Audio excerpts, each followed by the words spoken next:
د غزني ولایت یو شمېر اوسیدونکي په ښار کې د بلخ له دروازې تر ترانسپورت چوک پورې د سړک پراخوالي غوښتونکي دي.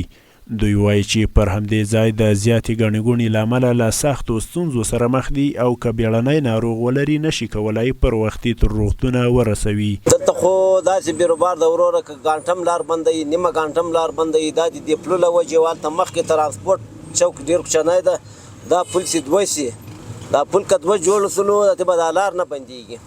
اوس یوه ګانټه هم لار بندوي، دوه ګانټې هم لار بندوي، تر ماسپښین هم لار بندوي. وروره دغه بیروبار ته تاسې وګورئ، هلته د خلکو مشکلات دي وروره، په وخت نشي رسېدی. دا نن د ما زمن وروره امتحان ته راونه رسېدل، د خلکو مریضان دي وروره. نو دولت هم دغه تقاضا ده چې دا غټ موټر دې بند کړي، د شپې دې مالې دې پرېږدي. خلک کار ته نشي رسېدی، مریض په وخت نه رسېږي. دغسې مشکلات دي وروره. بعضې پرې بیروبار ډېر وي، بعضې کسان مریض لري او هیله مو ده چې دا ټولنه لږ آزاد شي.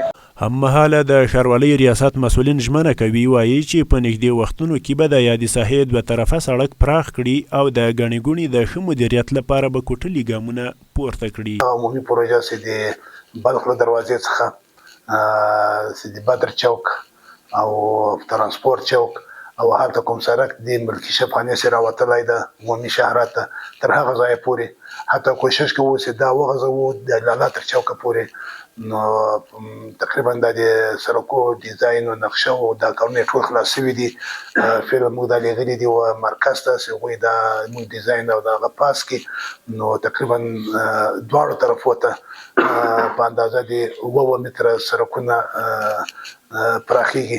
د غزني ښار په وروستیو کلونو کې د پخوا په پرتله پراخ شوی او د تګ راتګ بهیر پکې زیات شوی دی. د نظر خاوندان وایي د نفوس د لوړېدو په تړاو اړینه ده چې مسؤلین د ښار د ترافیکي ستونزو د هواري لپاره مالي ګامونه پورته کړي.